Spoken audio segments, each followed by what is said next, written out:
What's going on, everyone? Welcome to a Thursday edition of Back Your Play with Q. I'm your host, as always, Rich Quinones. Don't forget, check us out on XIG at Rich Q, on Q YouTube channel, Rich Q on Q. Appreciate all the engagement, the banter, the comments, the subs. Keep the support coming. You can catch us as well on 1029 The Game in Broad Street South, and that's where we welcome in our next guest, our good friend, our NFL insider, Lloyd Vance, host of Lloyd Vance's Insider Football 1029 The Game, Broad Street South. You catch him during the week as well.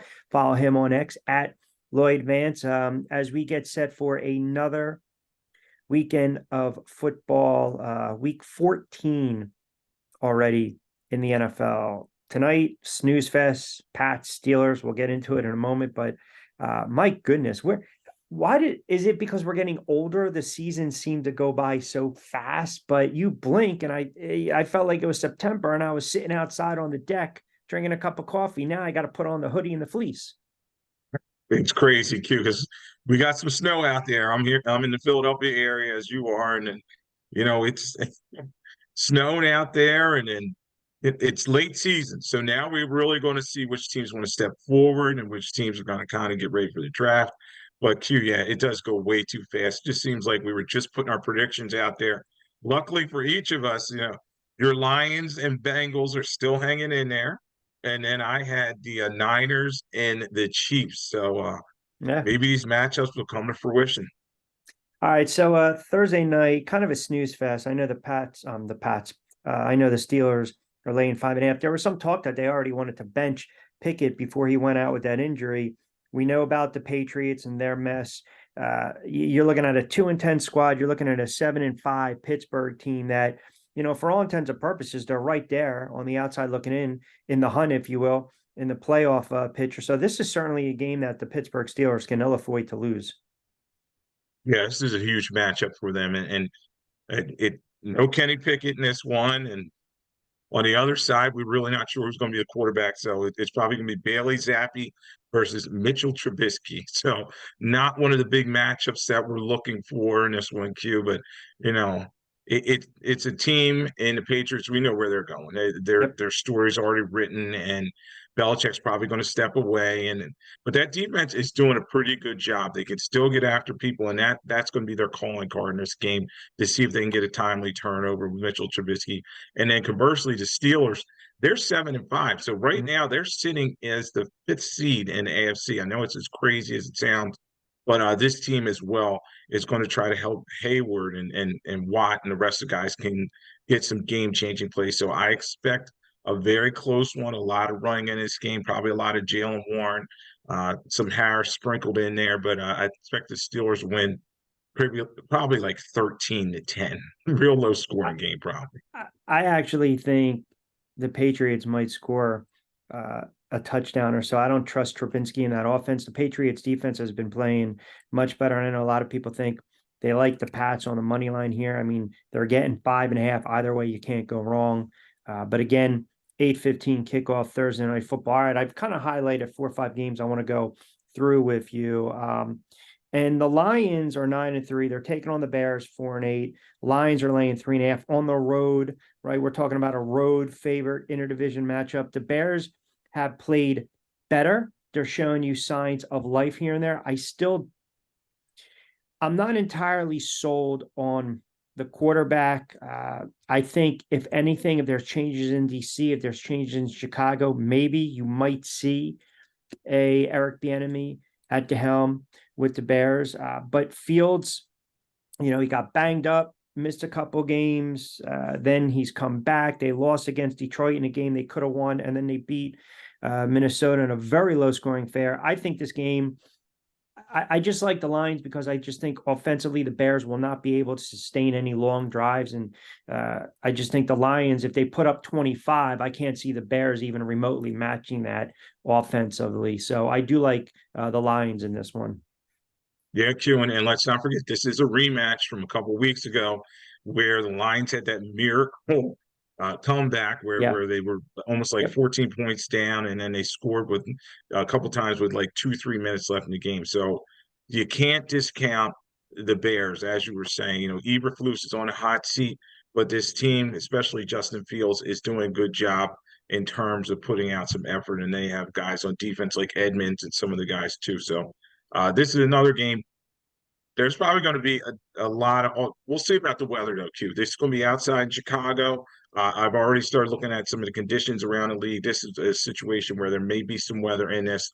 So, but I do expect the Lions to put up some yardage. They're averaging like close to 400 yards per game. And in this one, as you're saying, the Bears probably just cannot keep up with them. So I'll go with the Lions, but it's going to be closer than a lot of people think.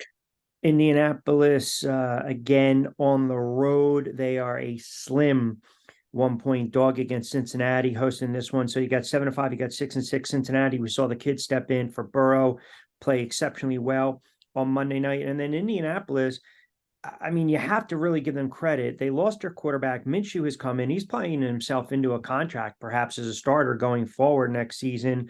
Here's a team quietly. They were 4-5. They've ripped off 4 straight. They had the big win, high scoring game, crazy game against Tennessee, 31-28. They're not turning the ball over. They're running the football as well. I know, obviously, they got some banged up pieces in the backfield, but the main thing is the quarterback is not making mistakes. I pulled up Minshew's number.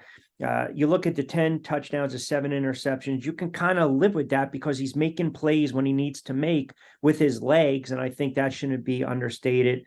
This is the last stand for Cincinnati. I mean, this is it. They have to win this game. They got to get some momentum. They have to keep rolling along, even with a backup. It sucks that Burrow's down, but they had the big win against Jacksonville when Lawrence goes down. This is kind of a look but don't touch. I don't really have a thought on this game either way. And in terms of putting something on it, I will probably stay away from this game. But it's going to be a fun game because it's a playoff elimination type, especially. You have the Colts 7-5. They have an opportunity to catch up with the Jaguars. Now they're 1 game behind them. And then you have Cincinnati, as you said, coming off that big victory over the Jags. Browning playing a lot better than a lot of people expected, including myself. Been back and forth on this one because both defenses, they're kind of timely, but they're not that dangerous. So I'll go with Browning and a surprise in this one in a home victory with the Bengals. And the thing is about the Bengals, everybody's counting them out, but in that very bad AFC North, they have a chance they could jump all the other teams who are struggling right now. And one of those teams you mentioned struggling, the Browns, again, it goes back to losing your quarterback. So you've got a matchup here against Jacksonville. You're not going to have starters. You're not going to get the game that you thought you were going to get. Although I don't really think Watson's on the level that he once was. Certainly Lawrence was one of my sleepers and dark horses for MVP. Right now, Jacksonville laying 3. They're trying to rebound after that tough loss against Cincinnati. And then conversely, Cleveland, they got waxed. I mean, they really got embarrassed, even though they had to go to Joe Flacco. The defense got lit up against the Rams. They gave up 36 points. They've dropped 2 straight. They were 7-3, now 7-5. So you kind of talk about, teams needing wins. Both these teams obviously need a win on Sunday. Here's the interesting one because, as you're saying, C.J. Beathard is going to have to play in this game for the Jacksonville Jaguars, as Lawrence has that high ankle sprain, and it doesn't look like he's coming back anytime soon. So, Joe Flacco, put up some nice numbers in the games. His completion percentage was not where he wanted it to be, close to like 50%. But he's a veteran guy, and he's going to go out there. And let's not forget, this is a home game for the Browns. That defense still has a lot of teeth. They're only allowing about less than 20 points per game. And Myles Garrett, who's battling a shoulder injury, should be ready for this one. So I'm going to go with the Browns in this one. But this is another game. It's probably going to be close, and it's going to all on the turnovers. The turnovers are going to be a huge thing in this game. Thursday edition of BYP. We are presented from our wonderful friends over at BetterHelp. Let me take a moment and tell everyone out there about this amazing partnership on Back Your Play. Listen, we know the holidays are right around the corner. Life can be so overwhelming. Work, family, pursuing your passions, working double jobs. Trust me, we've been there. We know. And it doesn't make it easier, as I mentioned, with the holidays right around the corner. A lot of pressure, a lot of stress. Sometimes you feel overwhelmed. You just might need someone to talk with and to back your play when it comes to taking care of yourself and your mental well-being. If you're thinking about starting therapy, then please give BetterHelp a try. Flexible but online sessions. They will work around your schedule. All you have to do to go to betterhelp.com BetterHelp.com/RichQ to get 10% off your first month. That's all you have to do is go to BetterHelp.com/RichQ to get 10% off your first month. Lloyd Vance, kind enough to join us, host of Lloyd Vance's Insider Football 1029 The Game, part of the Broad Street South Network. All right, so we looked a little bit with the AFC. I mean, we always want these sexy types of matchups. It just stinks that all these quarterbacks have gone down at a flat out alarming rate. The Jets are going back to Zach Wilson. Your guy, Robert Saleh, man. I mean, the more Joe B opens his mouth to, you have a press conference and you're talking about a friggin' former WFAN host, a legend, albeit, and diehard Jet fan who's now just a guy that chimes in here and there. And you have to answer those questions. Saleh goes back to Zach Wilson. I mean, this is such an implosion of epic proportions. And it's not really so much of the game because I think Houston's going to railroad the Jets. The Jets, you're starting to see the cracks, right? When you've got now, first of all, you're going against a team in Houston that is a completely different team from week one. They got humbled last week. Everyone's waiting for them to rebound. CJ Stroud looks like rookie of the year, offensive rookie of the year. They're a well-coached team. And then you got the mess that are the Jets that really can only rely on their defense. They have zero offense. They cannot score whatsoever. They just can't. But to me, there's the deeper issue here with Aaron Rodgers, talking about, leaks and this. This guy has not earned the right with the Jets to start talking about the organization as if he knows what's really going on in the organization. I don't care if he's the de facto GM. You've had a cup of coffee, albeit 4 snaps. And now you're talking like you've been with the Jets, like you were with the Packers for over 10, 13 years. It's embarrassing at this point, and I'm really shocked that Robert Saleh still has a job. I'm really shocked that Hackett still has a job, but they're going back to the well, and they're going to go to Zach Wilson. Yeah, it's interesting because he didn't have nothing nice to say about Zach Wilson the last couple of weeks, and now he's like, all right, we're going to give the kid a shot, and we're going to let him play the last 4 games this season and see how it goes from there. But we all know what this is desperation here, Q, and said Titanic is sinking and everybody's jumping from the ship, and they're gonna basically this is Wilson's audition for the rest of the league or the new coaching regime that's coming in there. Q, quite frankly, I think maybe he'll get another shot somewhere else as a deep developmental backup, but there's no saving this team. And the only thing that's going to factor big in this, I think, is the weather, Q, because you got the Texans who are an indoor team. They usually play in a dome, and they're going to be playing in the elements. Now, the Jets have done a nice job still, the Williams brothers and Sauce Gardner on that defense. CJ Stroud, who leads the NFL in passing yardage, it's a tough assignment for him. Obviously, he's not going to have Tank Dell in this one who had his broken leg last week. I just think the Texans just have too much firepower, and they're going to make just enough plays offensively to get this done. And you're going to see Wilson throw some interceptions to Stingley Jr. And that defense is better than a lot of people think in terms of Will Anderson and the rest of those guys. So I think Texas win this one. 17 points going to win the game. But you said something that I got to kind of push back with. You're talking about, a developmental backup, if you will. I think that's the phrasing that you use.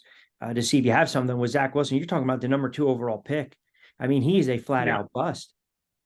I mean, it would be something like you see Paxton Lynch kind of bounced around the National Football League after Denver. We're talking number 2 overall pick, right? Number 2 overall pick, one of the biggest media markets in the world, going to the Jets.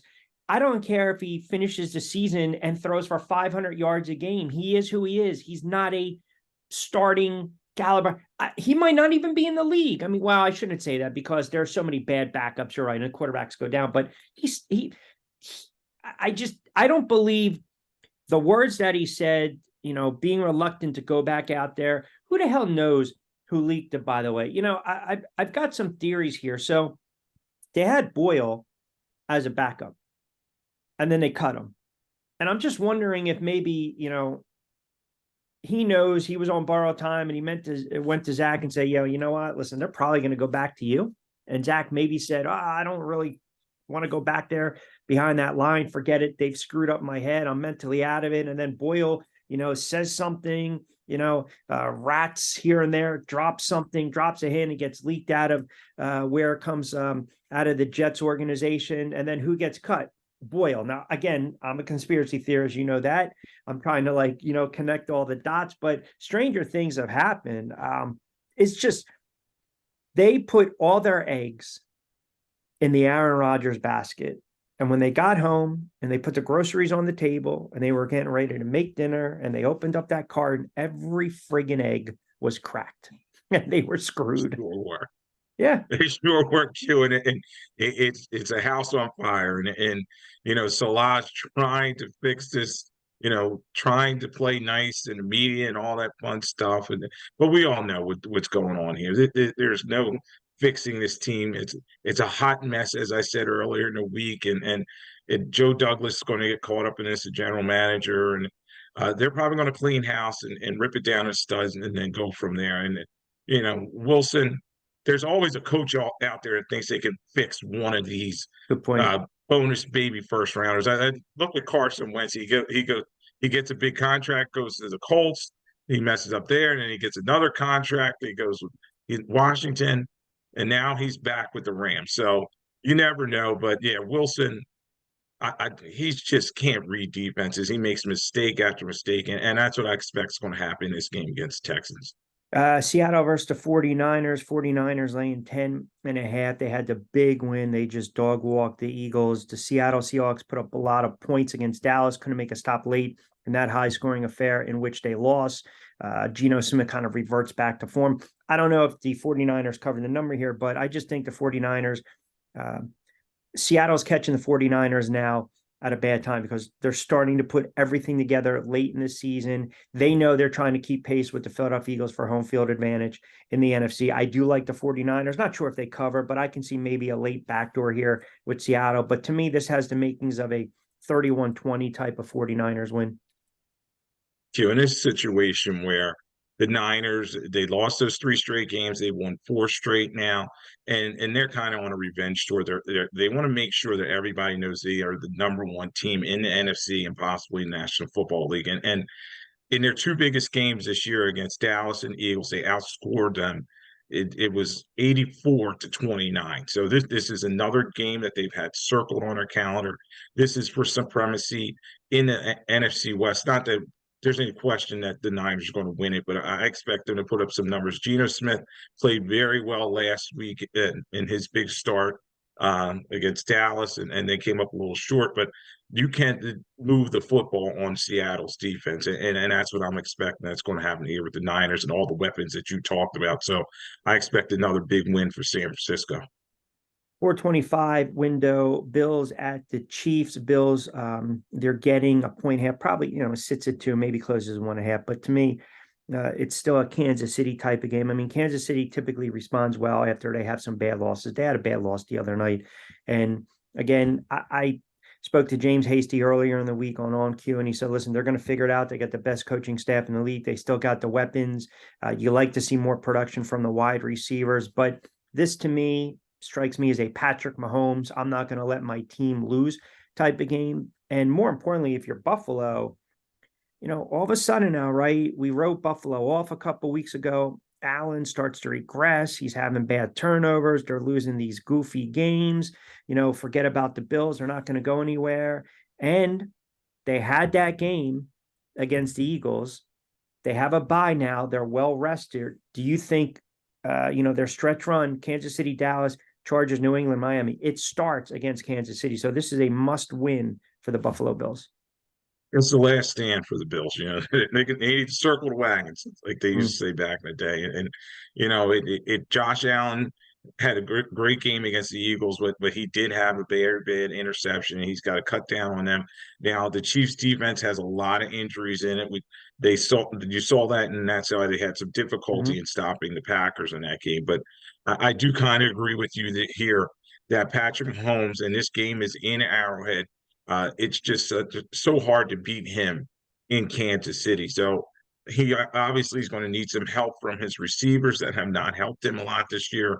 Too many drops, but I just see Kansas City willing themselves to win in a very close game. Probably Harrison Butker kicks a game winner with no time on the clock. All right, the 425 in that late window, the games have a lot more meaning. And then obviously Sunday night football, Eagles and the Cowboys. You have 10-2 Philadelphia. You have 9-3 Dallas. Dallas had an opportunity to win that game early against the Eagles. They blew that lead. They had some bad turnovers. Hurts played well late, second half. Eagles looking to rebound after really an embarrassing loss. And I asked this earlier in the week. They're about a 3.5-point dog in this one. Dallas at home. We saw Dallas kind of railroad teams. They were 5-0. They beat Seattle. They only won by 6, I believe, but their average margin of victory was like 40 something odd points. I mean, they were train wrecking teams at home. Offensively for the Eagles, we'll talk about the defense in a moment, but offensively for the Eagles, what is their identity right now? Because I can't figure it out. I feel as though it's like Jalen's telling guys in the huddle, man, go to the mailbox and cut across the street to the Chevy. Like, I just don't see their identity in years past. Are they a passing team? Are they a muck it up team, grind it out, run the football first and foremost? What's their identity? Yeah, Q, it's crazy because we always talk about them having that big, massive offensive line that's one of the best in the National Football League. And they've had difficulty running the football recently. And if you ask for their identity, I think they're a passing team, which is crazy, Q, because we talk about the weather outside. It's cold, it's rainy, and they're still chucking the ball up and down the field. Yes, A.J. Brown and Smith have very good receivers and they put up big yardage and everything. But there's times in games, particularly as you're making this playoff push, where you got to ball your fist up and run the football down people's throats, especially in the Northeast. And Swift, he's a little banged up in this one. We'll see if he's able to go.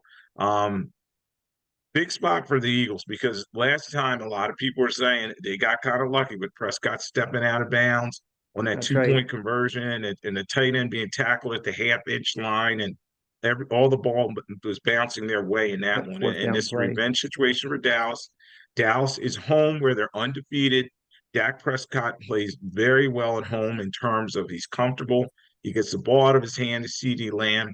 And we know the Eagles, on defensively, they have coverage problems across the middle. They're trying to get Jack Leonard up to speed. They brought him in this week, but I just don't know how much of a contribution he's going to make at this point.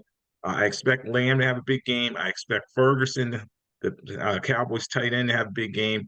And I've been back and forth on this one. I know earlier in the week on my show, I said the Eagles would get it together and win, but I'm backpedaling off that. I think Dallas is going to win this one. The Eagles are going to hit this little skid in their schedule. They were very fortunate to be 10-1, but I think they walk out there with another loss. I know everyone was kind of going off the cliff with David Carr's earlier comments this week, where, again, I took it as he's, protecting Hurts per se. But then when he starts to get into the defenses, I mean, you'd have to go back and kind of look at it. I'm just kind of paraphrasing. I mean, Jalen Hurts is an MVP caliber quarterback, but it's just when I think sometimes the talking heads on these networks, it's almost as though we're going to sit down pre-production before we go on the air. Here's the topic. Let's get some clicks. Let's clickbait. Let's say something that's egregious or, asinine. I mean, I don't necessarily agree with his comments, but I think what'll happen now is because they're overblown and they're full blown. You're saying that about a white quarterback. No one's really going to have an issue about it, right? But when you start to say can't read defenses and it happens to be an African American quarterback, then all of a sudden, you're toting that line, right? Where, I mean, come on, what are we doing here? Are we really still at that point? So again, listen, being in the industry, I understand when people tell you, here's the direction we want you to go. I mean, come on, we see talking heads on ESPN and Fox. They say the most dumbest shit in the world because people will just have this outrage, right? Jalen Hurts is not a dumb quarterback. Jalen Hurts is a very smart quarterback. He's a very athletic quarterback. He's a tough quarterback. He's a very good quarterback. I have him in my top 5. I still believe if he has a late run here, he can be the NFL's MVP. But, you covered a lot of African-American quarterbacks, HBCU, third in a mile. When you hear comments from Carr, what do you think? You know, Number one, David Carr, you were a bad quarterback. Let's start there, okay? Get that out of Number the one way. overall pick, and now you're going to analyze a young guy that took his team to the Super Bowl and is playing at a very high level. And my take on this was like, are you kidding me? He says put Mariota in. Did he watch any of the preseason or Marcus Mariota was terrible? He's talking about not prepared to step in. No way. And for him to take that shot, it hurts. Okay, it was his hot take, as you're saying, and it was like it was over the line. Like everybody's laughing at him, to be honest with you, Q. And yeah, obviously when you say an African American quarterback can't read defenses, that was always a knock on these guys. And a lot of the quarterbacks that I talked to in the past, the older guys, they gave egregious stories of how they were slighted in meetings and film study. And over again, coaches pointed to that, but I don't see that the case with Jalen Hurts. He's a young guy, in terms of he's overcome this. And even last year in the Super Bowl, you had Mahomes versus Hurts, Mhm. two black quarterbacks. Nobody would even blinked an eye at it. So I think we're at a point where it's not that huge of a story, but you wish Carr would have not used that hot take, and he really did his study, because it kind of seems like you said, he just threw it out there and was like, okay, but now he's going to feel the brunt of what the people are putting out there. So the quote, clearly Jalen isn't comfortable reading through a defense in a drop back scenario, Carr said earlier in the week. Some would say he's not even good at it. And I think that's when you look at this team, you have to have a serious conversation if you're Philly, and you have to really say, quote, is it better for us to play Marcus Mariota right now? If you're Nick Sirianni, this is the type of decision and conversation you have to have. If you have a big picture mentality, he continued, and I think you can have that conversation honestly with Jalen. And if you sat him down, that's all Jason talks about in the end result. I believe he's talking about one of the McCourties, and getting to the Super Bowl and winning that thing the best way we can do it. They didn't run the football at all with him twice. That's not it, man. That's not the winning edge. Put Marcus in there, win a couple games, maybe have this number one seed still. You might have it. So I think it's also when you say can't read defenses, and then you say go to the backup Marcus Mariota, who's proved that he can't be a high level starting caliber quarterback in the league. I mean, he had a cup of coffee and he's been a career backup. So again,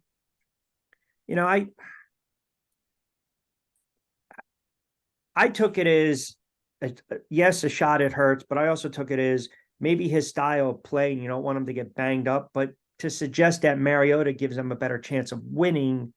Have you watched the first? Oh, man. Here's what I'll tell you. David Carr needs to call his brother, Derek Carr, Yeah. who's having more difficulty than Yeah. anybody playing right Yeah. now. And he still I says don't know his if he's brother's top 5 in the league. Yeah, if he watched those Saints games, he'd see that the quarterback he needs to talk to is his brother. Yeah. And he needs to stop worrying about Jalen Hurts. Yes, Jalen Hurts, he was holding the football too long against San Francisco, and the way the game was dictated, he kind of should have leaned more on the running game. But you probably have to look at Sirianni and Brian Johnson. How are they calling the plays and everything? And this Eagles offense, like we said earlier, is kind of struggling to find their identity. Yeah. So, there's a lot wrapped up in it. And he Carr's going to have to take the brunt of all this, because that's just ridiculous saying, okay, put Mariota out there. But and he shouldn't have said he can't read defenses. All right, if you're saying that, be like a Greg Cosell, put on like the all 22. It's like, oh, right here is where he missed this particular throw or this read, because he's done a tremendous job in terms of just progressing over the years. Q, yes, when he came into the league out of Oklahoma, there were some questions on whether he could drive the football down the field, but there's no question that he can do that, and his touchdowns to interception ratio prove that. Yeah, agree 100%. Presented by this edition of BYP, our wonderful friends over at BetterHelp. Let me take a moment and tell everyone out there about this amazing partnership on Back Your Play. We've mentioned it a couple times throughout the course of the show and the football season. We know about life. It can be very overwhelming. Work, family, pursuing passions, working 2 jobs, holidays right around the corner. You feel overwhelmed. You just need someone to talk with and to. Back Your Play when it comes to taking care of yourself and your mental well-being. If you're thinking about starting therapy, then please give BetterHelp a try. Flexible, with online sessions, and they will work around your schedule. All you have to do is go to betterhelp.com/richq to get 10% off your first month. Again, that's betterhelp.com/richq to get 10% off your first month. All right. You got the double dip with the Monday night games, Tennessee and Miami, and then Giants and the Packers. Really, I think Tennessee is in trouble. That's an aging team. They're a banged up team. Grable might be out. They've got quarterback issues. Henry's still running hard. But the Miami Dolphins are just trucking teams, right? And now what's in play for Miami is the top spot in the AFC. I mean, listen, if you're Miami, think about this. You get the bye, you get a home field, you get a divisional game at home, you win that, you can be hosting an AFC championship. Who would have thunk it?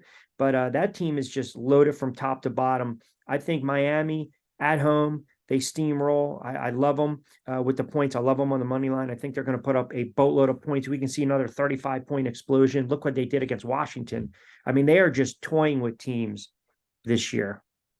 Yes, and you're talking about a Tennessee team that comes in there, and their defense had a lot of problems. They traded Byer to the Eagles. They have Simmons and a couple guys on that defense, but teams can move the football on them. And we know Miami, they love eating up on these cupcakes. So and that's what the Titans are at this point. Tyreek Hill, he's 519 yards away from 2,000, and I think he has a huge game in this one. Levis has made a lot of mistakes for the Titans in terms of passing the ball once they're behind, and you got Ramsey and the rest of the guys in that Dolphins defense that are going to capitalize on his mistakes. So I do expect a big high-scoring affair, and Tua and Hill to have a big game. All right, Dable decided this week, right decision, go back to Tommy Guns, the slinging Sicilian, the passing Paisano. Giants getting 6.5, 7, which is crazy at home against the Packers. I think it's recency bias based on what the Packers did. I mean, think about this, right? You're Green Bay. You have this really impressive win on Thanksgiving. I mean, let's be honest, that was a really impressive win. And then they back it up, and then they beat the defending Super Bowl champ. So I think there's a little recency bias. Giants coming off that bye. Looks like they're not going to have Waller back. Still, Neal's been banged up. Thomas, the whole 9 yards. I like the fact that the head coach says the quarterbacks earn the right. Because, again, you know what Taylor's bringing to the table, and he's going to be a free agent. He'll latch on to another team. This is not the Tyrod Taylor a couple of years ago from Buffalo. But again, serviceable player, serviceable quarterback, pro's pro. He should be ticked off. But hey, man, give the young kid from Jersey an opportunity on Monday Night Football. And 6.5 is a lot. I mean, you're talking a touchdown favorite on the road against my little gents. This is a tough spot, and this could be a letdown game, Q. I always say beware the home dog, and the Giants still have some fight in them. You've seen in the last couple of games with Tommy coming in there, and the Packers have to prove it. Their defense has done a great job. They did a great job in shutting down Mahomes. Rashawn Gary and the rest of those guys getting pressure on the quarterback, and that's what they're going to have to do to Tommy DeVito and that offensive line that could be leaky. So they got to get pressure and then hope that DeVito makes some interceptions. But lately he's been playing very well, getting the ball high, and the rest of those receivers out there. Barkley should factor in this game. I've been back and forth on this one. I would definitely maybe take the points and go with the Giants, but I'll say that the Packers win in a squeaker. But their kicker, Carlson, he's inconsistent, and he could miss a big kick, and we know the wins are always crazy in MetLife Stadium. It's a good point. I mean, you go back, Saquon, this is the norm. I mean, we saw it last year after, I think it was the Texans game. Saquon had 36 carries in the game they should have won against the Jets. 36 for $128. He came back 16, 13, 14, 12. I mean, what are we reserving him for? Like, he's got to have 20, 25 touches. I mean, he just has to. He's had one 100-yard game this year, and that was against the Jets, $128. Other than that, 66, 83, 48. He's still not a great back coming out of backfield, man. I mean, he's had some bad drops. He's got to still, you think this stage of his career, pick up the blitz, understand that weak side blitz and just chip. He has to be an integral part of this offense. But I think they'll get Hyatt into the mix. DeVito has shown he has no problem throwing the football. What's funny though is you got Daniel Jones, 4 years, $160, $40 million a year. Looked very hesitant early on, aside from the second half against the Cardinals, where he came roaring back and the Giants won a game they had no business winning. He wasn't really playing well. Like DeVito has, if you look at every quarterback in New York, and I don't know if it's saying much right now, but Tommy DeVito has played clear and above, head and shoulders, the best football of any quarterback. And I'm wondering, Jones wasn't really willing to throw it down the field. He did it a couple times in that second half against the Cardinals because they were down big and they had to. DeVito will hang in the pocket, and I'm not suggesting DeVito is better than Daniel Jones. I don't believe that's the case. But why is it he can stand in the pocket behind that line and throw it down the field, but Jones was having problems doing that behind that same offensive line? He's a younger guy who has no conscience. He's given his team a spark. They won 2 straight games, and he's just going out there. What? I'm just going to put it out there. No one really like, who is this kid? I think he was at Syracuse and he went to Illinois. And he kind of bounced in there, and we laughed at first because he had some struggles early on, but he's really started to click. And I think Dable really believes in him, and he's given him his opportunities. And you start wondering about Daniel Jones. Yes, he has that big contract. He played well last year, but now they're looking at him like, who is this guy? Is he the guy that was fumbling all over the place the first 5 years of his career, or is he the guy from last year? So, DeVito's given him a spark, and this is a big opportunity in prime time. And you got a Packers team that's coming in there that's red hot too. So it should be a good watch. Yeah, listen, DeVito's only a year younger than Jones. I think it has to do with he's just playing with house money, right? I mean, he can go out Sure. there and here's the thing, it's the right call by Dable, because if he struggles, then you want to go back to Taylor. You go um, back to Taylor. So I don't know. We'll see what the Slinging Sicilian does on Monday night. All right, we will we'll see how it plays out. You said you got snow already? Yeah, it was snowing out here, man, laying on the ground and stuff. So there's probably going to be some weather and a lot. There's 2 games in New York, and the Rams are coming to Baltimore. That's going to be Mm-hmm. interesting. Another indoor team coming outside in the elements, and it's going to be, the weather is going to factor into these games, Q. And a lot of people are like, oh, they should build more domes, but this is real football. It may be sloppy out there. Yeah, well, it might play into some of these totals for some of these teams. He, of course, is Lloyd Vance. Give him a follow on X at Lloyd Vance, host of Lloyd Vance's Insider Football 1029 The Game, Broad Street South. Mondays or Tuesdays?